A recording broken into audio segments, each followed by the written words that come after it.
Okay, so we're ready to start section 10.2 over quadratic formula. So this is another method to solve quadratic equations. So the very first thing, the concept one, we want to derive the quadratic formula, right? So I'm going to say let ax squared plus bx plus c equals 0, right? So just the standard quadratic equation. Let's assume that a is greater than 0, right? So in other words, a is positive. Then so we will solve for x by completing the square. Right. So the very first thing that we want to do is divide both sides by a. Right? So on the left-hand side, I would have ax squared over a plus b over ax plus c over a equals, on the right-hand side, 0 divided by a is just going to be 0. Right? Because we know that a cannot equal 0, right? Since a is greater than 0. So this would give me x squared plus b over a plus c over a equals 0. So then next, let's subtract c divided by a from both sides.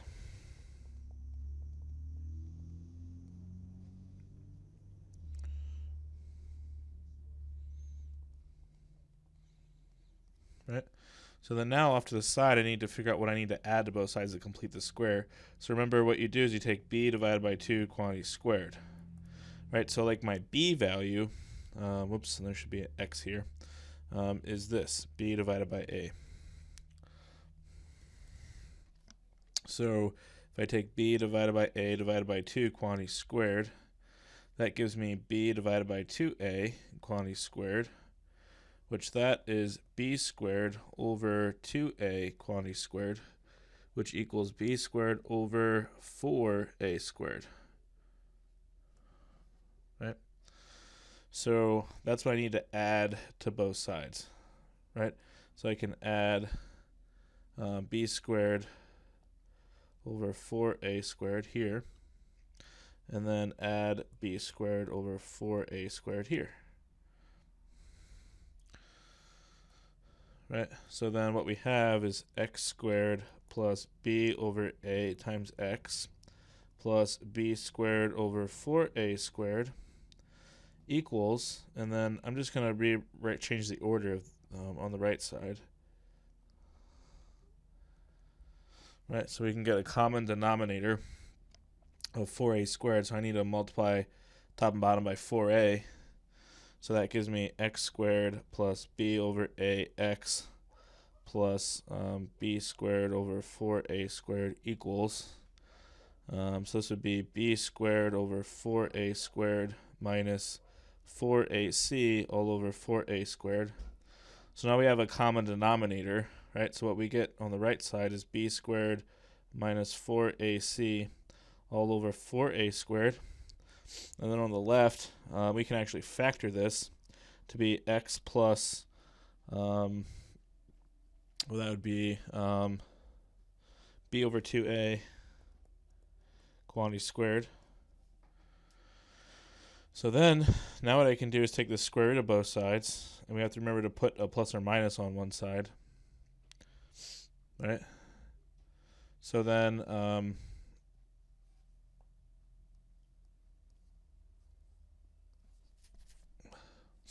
right, so what this gives me is x plus b over 2a on the left-hand side equals plus minus the square root of, and I'm going to split this up using the quotient rule of radicals. So this would be the square root of the top, b squared minus 4ac, divided by the square root of the bottom, which is 4a squared.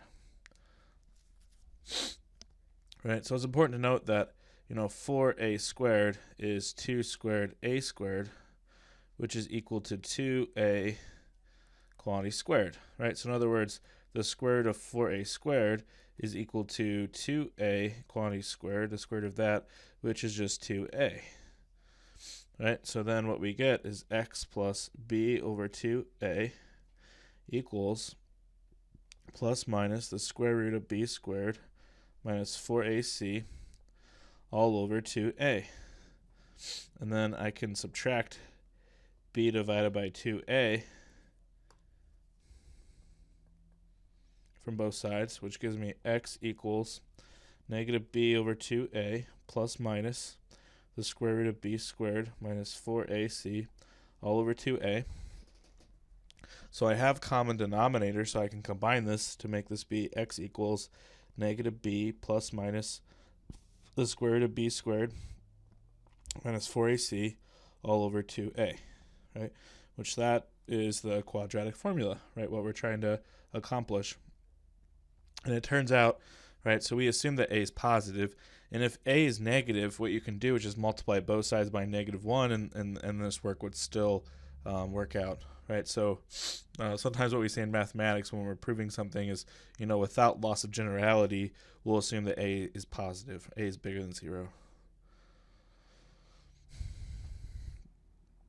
Right, so here's the quadratic formula, right, just formally written out. So if we have a quadratic equation in this form, where a is not equal to 0, then these are the solutions of x. Right? So then now that we have the quadratic formula established, have some examples to use the quadratic formula to solve the equation. So example 1, we have 6x squared minus 5x equals 4. Right, so we can subtract 4 from both sides to start with. So that leaves me with 6x squared minus 5x minus 4 equals 0.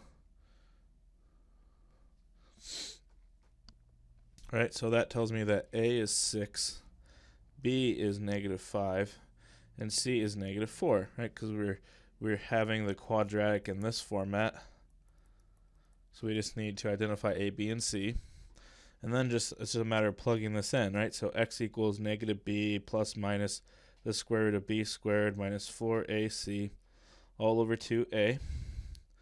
So this would be, 5 plus minus the square root of 5 squared minus 4 times 6 times c -4 all over 2 times 6.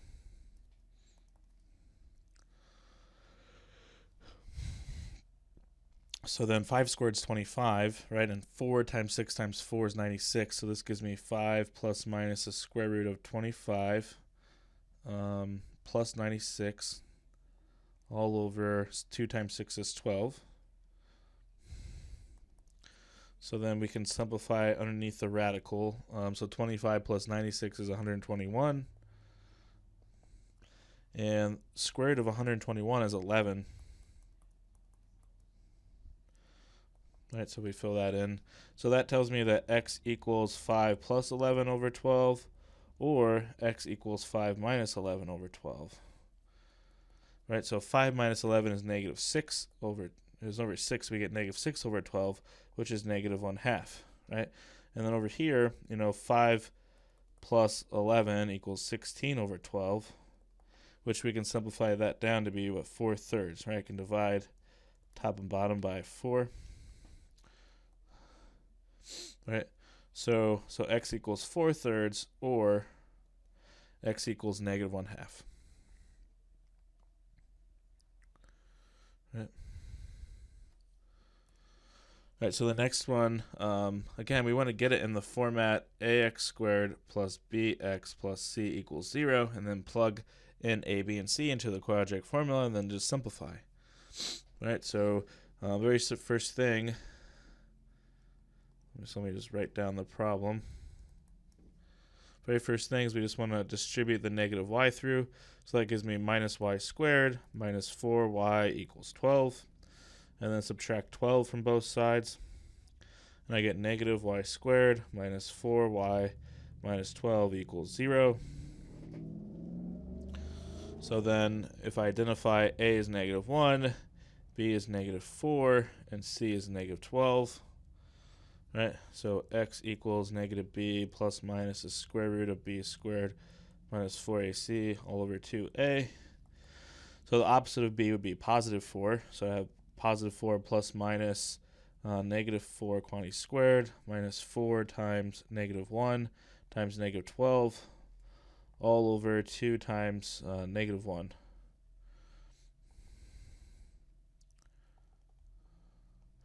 Right, so 4 squared is 16, and then negative 4 times negative 1 times negative 12 is what? Negative 48. All divided by 2 times negative 1 is 2. So then this would be 4 plus minus, so 16 minus 48 is radical negative 32.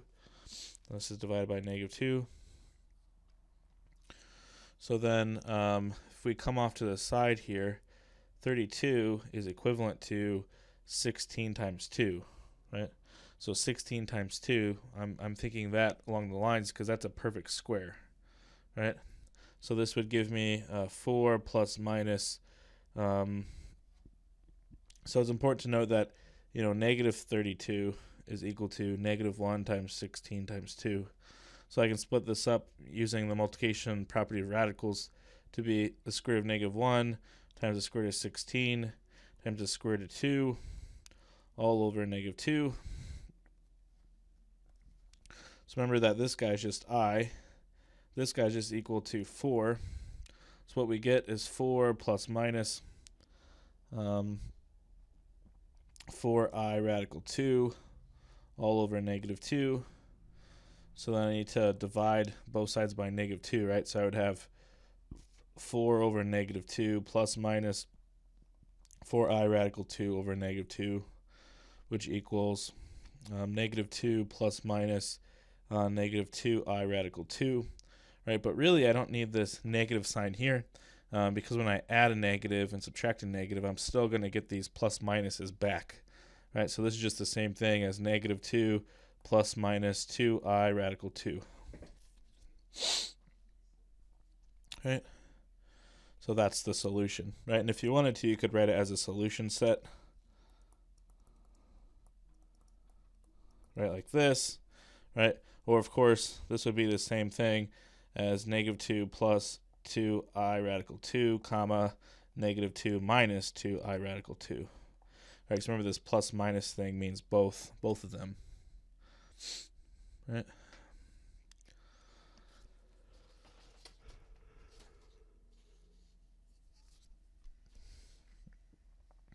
All right, so the next concept is performing some applications with the quadratic equation. So the first one, we have Steve and Tammy leave a campground hiking on 2 different trails. Steve heads south and Tammy heads due east, right? So just maybe draw a little compass here just to remind us north, south, east, and west. So if I draw a picture, maybe here is the campground. Steve heads south and Tammy heads due east. Right, so that's a 90-degree angle, right, between south and east. And then by lunchtime, they're 9 miles apart. Right, so then Steve walked 3 miles more than twice as many miles as Tammy. Right, so if we let Tammy be X miles, then Steve would be 3 plus 2x miles. Right. So then in order to get an equation that we can work with here, we can use the Pythagorean Theorem. Right, so remember, if you forget the Pythagorean Theorem, oops, it's a pretty bad triangle. Let me just draw this. Right, so we take a squared plus b squared equals c squared, right? So a leg squared plus the other leg squared equals the hypotenuse squared. So that's just the Pythagorean Theorem. So filling this in for this, we would have 2x plus 3 quantity squared plus x squared equals 9 squared. So this would be 2x plus 3 times 2x plus 3 plus x squared equals 81. So if I multiply this out, so 2x times 2x is 4x squared, and then 2x times 3 is 6x, and then 2x times 3 is 6x, and then 3 times 3 is 9. All right, so if I combine like terms and also subtract 81 from both sides, what I'm left with is 5x squared plus 12x.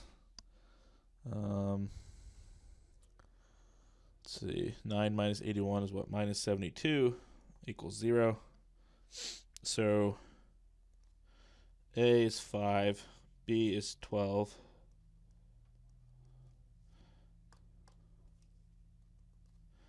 and C is negative 72.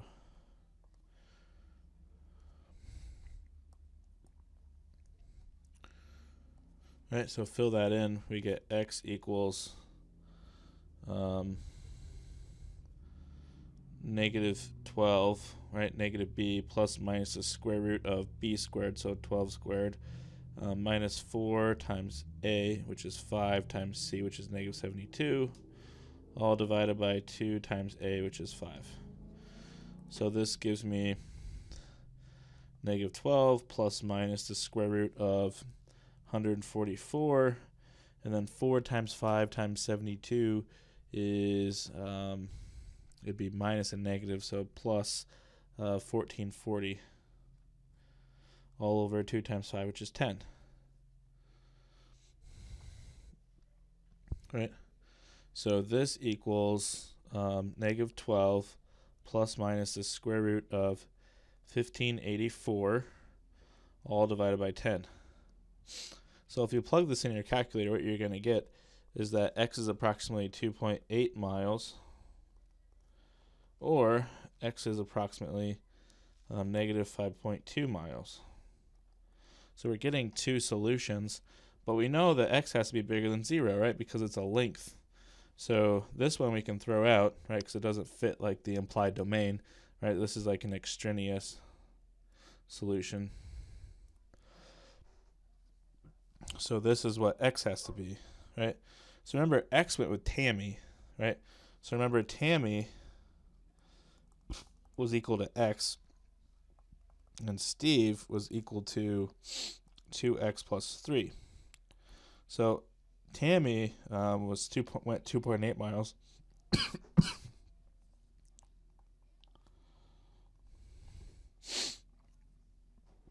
And Steve, so if we plug x in, we'd have 2 times 2.8 plus 3, which comes out to be 8.6 miles.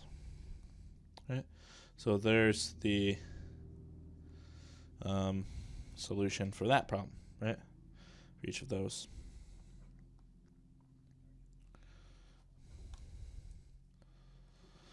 Right, so the next one, example 4, so we have a rocket that's launched from the top of a 96-foot building with an initial velocity of 64 feet per second. The height h of t of the rocket is given by this equation, right? Find the time it takes for the rocket to hit the ground, right? So, in other words, here's a building, the rocket's launched, and it's going to hit the ground,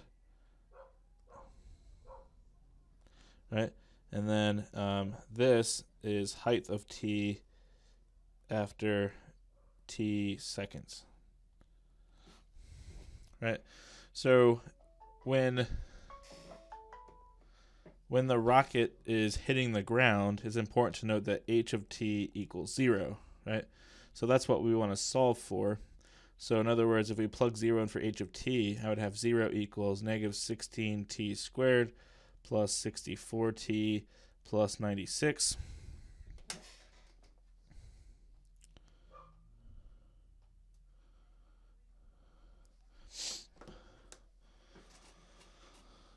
So then if I use the quadratic formula now to solve this, right, so A is negative 16, B is 64, C equals 96. So plugging that in. So here, instead of solving for x, we're actually solving for t, right? So I would just use t equals negative b plus minus the square root of b squared minus 4ac all over 2a. So that gives me negative 64 plus minus the square root of 64 squared minus 4 times negative 16 times 96 all over 2 times negative 16. Right. So this gives me negative 64 plus minus the square root of, so 64 squared is 4,096 plus, and then 4 times 16 times 96 is 6,144. And that's all divided by 2 times negative 16, which is negative 32. So then this becomes negative 64 plus minus the square root of 10,240 all over negative 32. Right, and something just to note off to the side that we're going to have to use is the fact that 32 squared happens to be 1,024. Right, so that's going to come in handy. So this would just be equal to negative 64 plus minus the square root of, so notice that 10,240 is 1,024 times 10, right? So this would be 1,024 times 10 all over negative 32. So that's going to help in the simplification, right? Because this would be equal to negative 64 plus minus the square root of 1,024 times radical 10 all over negative 32. Right, which this is equal to negative 64 plus minus 32 radical 10 all over negative 32, which equals negative 64 divided by negative 32 plus minus 32 radical 10 over negative 32, which this gives me 2 plus minus radical 10, essentially. Right, and there would be, again, you could have a negative in front of here technically, but since we're plus or minus in between, we don't need that negative sign because we're still going to get plus minus. Right, so that's what t equals. So t equals 2 plus radical 10 is approximately 5.16 seconds, and t equals 2 minus radical 10 is approximately negative 1.16 seconds. Right, so it's implied that time here is positive, right? In other words, t is greater than 0. So this one we throw out, and that's the solution for this application, right? So a lot of times when we're doing these applications with quadratics, it's not going to make sense for your answer to be negative typically. So we throw out the negative solution and you keep the positive, right? So like, for example, if you had distance or time like we've had, you can't have a negative value for those, right? All right, so then concept 4 is going to come in handy when you're studying polynomial equations in college algebra. So concept 4 is looking at what's called the discriminant. So the radicand of the quadratic equation is the expression b squared minus 4ac, and that's called the discriminant, right? Because the quadratic equation is this. Right, so remember the radicand is the value underneath the square root, right, which I just highlighted. So that is what we call the discriminant. Right, and the discriminant can be helpful for us to determine what types of solutions we might have to the quadratic equation. Right, so this table here just tells us about those. So if the basically, if the discriminant is positive, we're going to get 2 real solutions. If the discriminant is negative, there's going to be 2 imaginary solutions, right? In other words, there's 2 x-intercepts here. There's 0 x-intercepts here. And then if your discriminant is equal to 0, then there's 1 x-intercept. Right? So depending on what the discriminant value is, if it's positive, negative, or 0, that tells me how many x-intercepts there are. And then, there's just some further information we can add here. So if we get 2 real solutions, so in other words, if our discriminant is positive, if b squared minus 4ac is a perfect square, then my solutions are going to be rational numbers, right? Otherwise, if it's not a perfect square, we're going to get irrational numbers. Right? So you definitely want to know this table and be able to apply that. So example 5 gives us some practice. So we want to use the discriminant to determine the type and the number of solutions for the equation, and also look at the graph of f of x equals ax squared plus bx plus c, and pay attention to the number of x-intercepts. Right? So with the first one, A is 3, B is 1, and C is 3. So if I just calculate the discriminant, we would have 1 squared minus 4 times 3 times 3, which equals 1 minus 36, which equals negative 35, which is less than 0. Right? So, looking at the table, it's the second scenario, right? So there's going to be 2 imaginary solutions. Right? And I'll let you use a graphing calculator to graph this, but I'll just draw like a rough sketch of the graph. You get a graph something like this, right?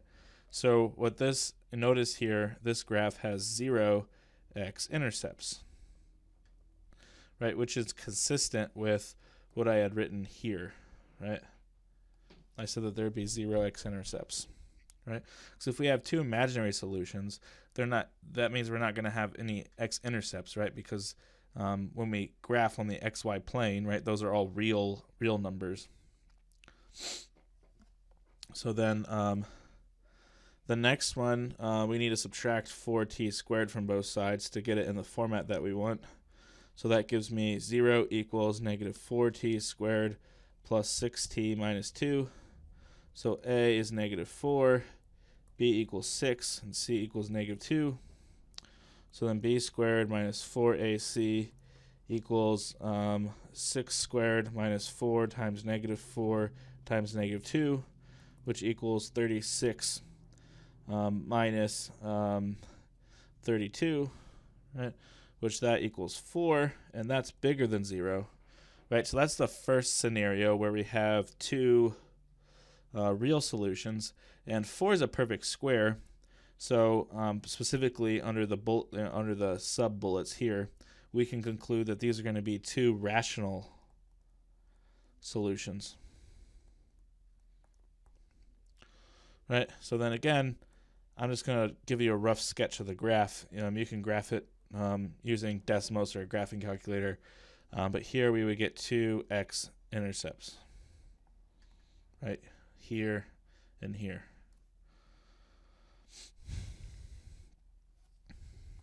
Right. So the next one, again, we want to get it in that form, ax squared plus bx plus c equals 0. So I need to distribute the 3t through. So we get 3t squared plus 3t equals 9. And then I need to subtract 9 from both sides. So I get 3t squared plus 3t minus 9 equals 0. So then, A is 3, B is 3, C equals negative 9.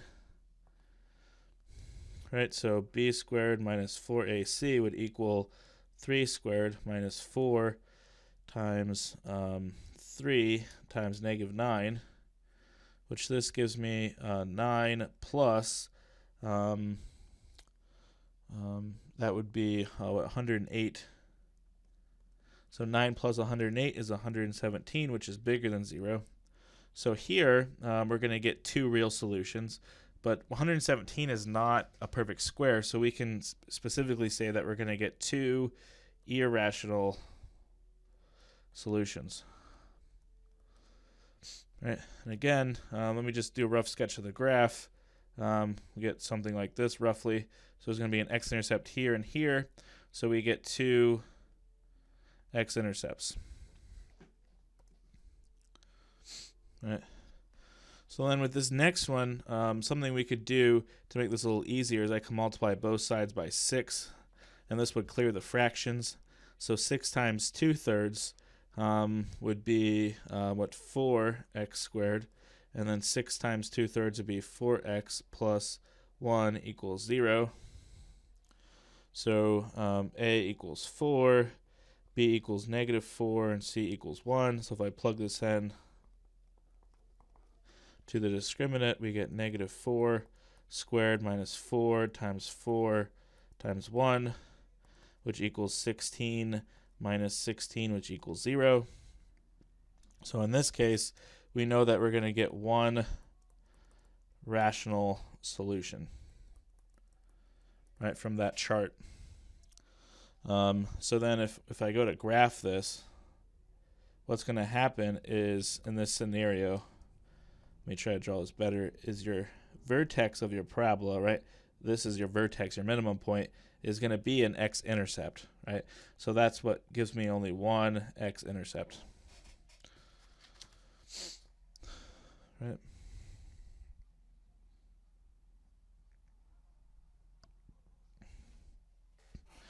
All right, so example 6, we're given a function f of x. We want to find the discriminant, use it to determine if there are any x-intercepts, and then find any x and y-intercepts.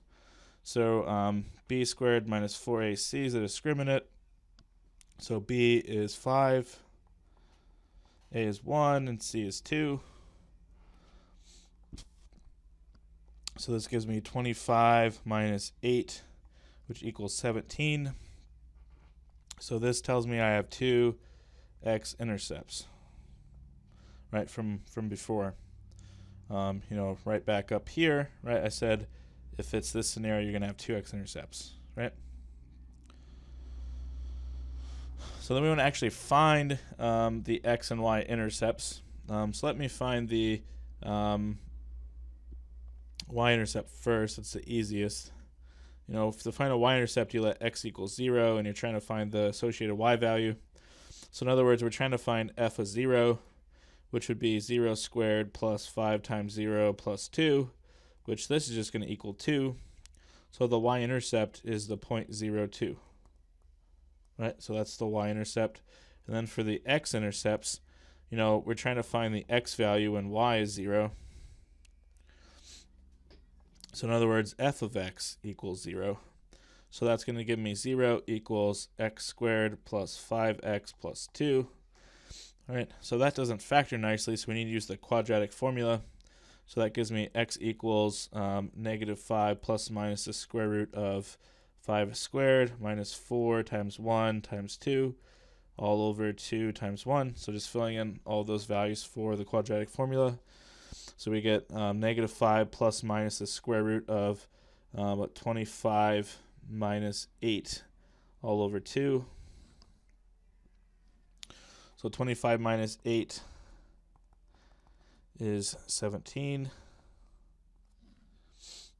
Right.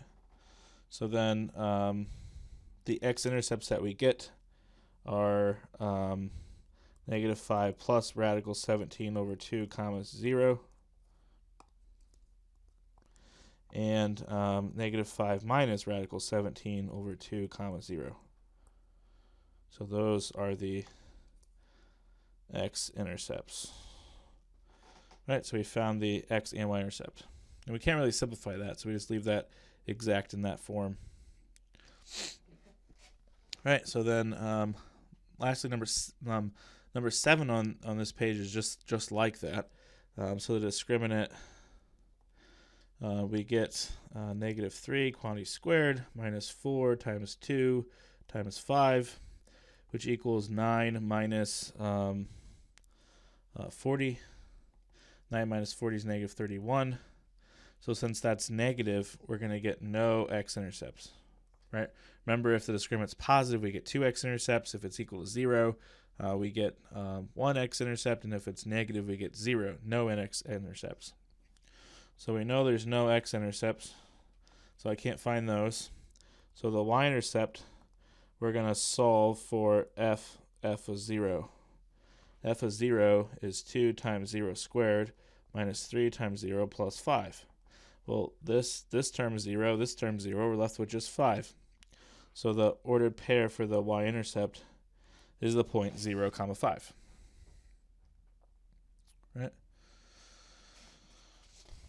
All right, so then the last concept in this section is just review, mixed review for methods to solve a quadratic equation, right? So far we looked at two different methods to solve for a quadratic, right? We've looked at in section 6.7 to factor and use the zero product rule. So this one works nicely if you can factor the equation easily, right? And then I have some examples here. Well, just one example here to how what something like that might look like. And then the last section, we looked at using the square root property and also completing the square. So that's nice if the equation is in the form ax squared plus c equals 0, or if it's in the form x squared plus bx plus c equals 0, where b is even, right? So notice the a value is 1 in this case, right? So then here are two examples of that, right? One of each. And then lastly, in this section, we looked at how to use the quadratic formula, and this method will work in all cases, right? And then here's just an example, of something that you might want to use the quadratic formula for. So with example 8, the first thing I'm going to do is multiply 2t through. So I'll distribute that through. We get 2t squared minus 2t plus t squared equals 5. So that gives me 3t squared minus 2t equals 5. So let me subtract 5 from both sides. And we get 3t squared minus 2t minus 5 equals 0, right? So, for this one turns out it does factor, right? So if we use like the AC method of factoring, we get 3 times negative 5, which equals negative 15. My b value, which is negative 2. So then, if we think about two numbers that multiply to give me negative 15 but add to give me negative 2, well, that's 3 and negative 5.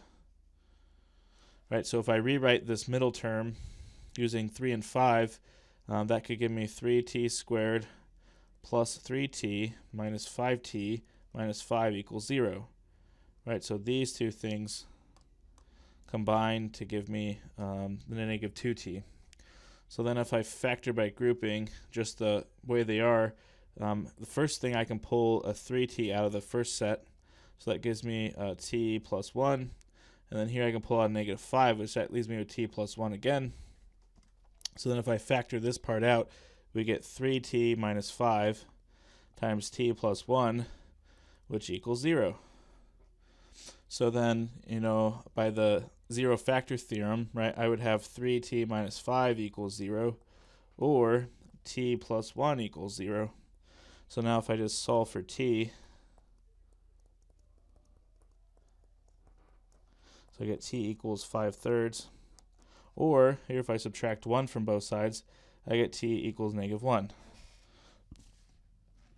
Right, so the solution set is 5/3 or negative 1.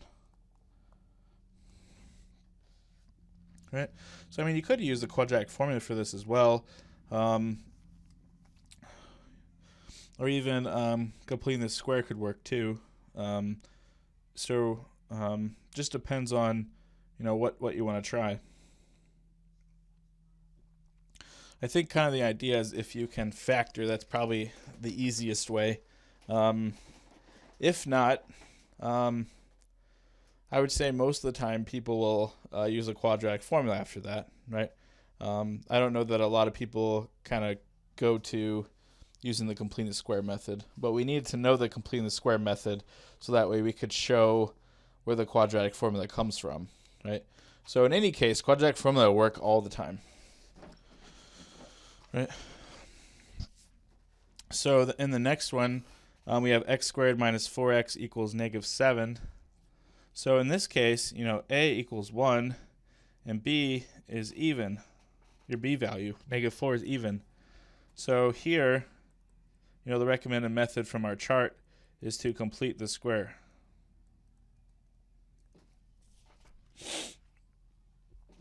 Right?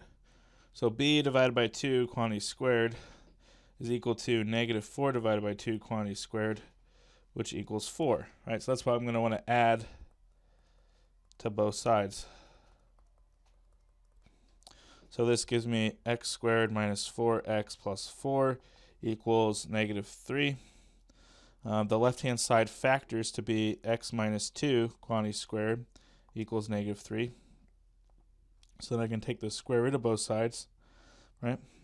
So that gives me x minus 2 equals plus minus the square root of -3, which that equals plus minus, I times radical 3, right? Because square root of -3 equals square root of -1 times square root of 3, and that's what gets me that. Right, so what we have is x minus 2 equals plus minus I square root of 3. So I can add 2 to both sides and get x equals 2 plus minus I radical 3. Right, so there's a solution. So then this next one,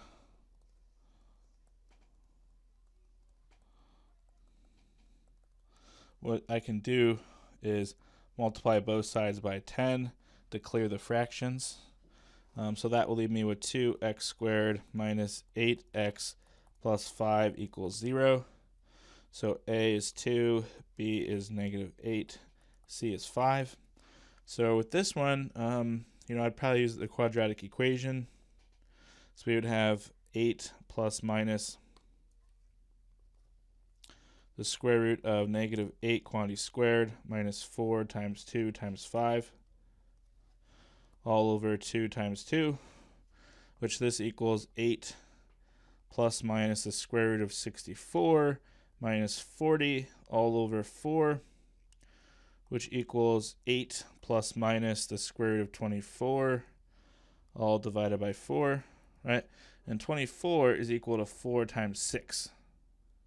Right, so radical 24 is going to be equal to radical 4 times radical 6, which equals 2 radical 6. Right, so that's simplified. So this would give me 8 plus minus 2 radical 6 all over 4, which this equals 8 divided by 4 plus minus 2 divided by 4 radical 6, which equals 2 plus minus 1/2 radical 6. Right, so there's the solutions for x. Right, so then we have just one left here. So with this one, since b is equal to 0, I would just use the square root property. Right, so in other words, I can just add 13 to both sides and get 4y squared equals 13, and then divide both sides by 4, so we get y squared equals 13 over 4. And if I take the square root of both sides, I get y equals plus minus the square root of 13 over 4, which that equals, using the quotient property of radicals, that gives me radical 13 over radical 4, which equals plus minus radical 13 over 2. Right, so y equals plus minus radical 13 over 2 is the solutions for that one. Right. All right, so that's all I have for this section. Let me know if you have any questions.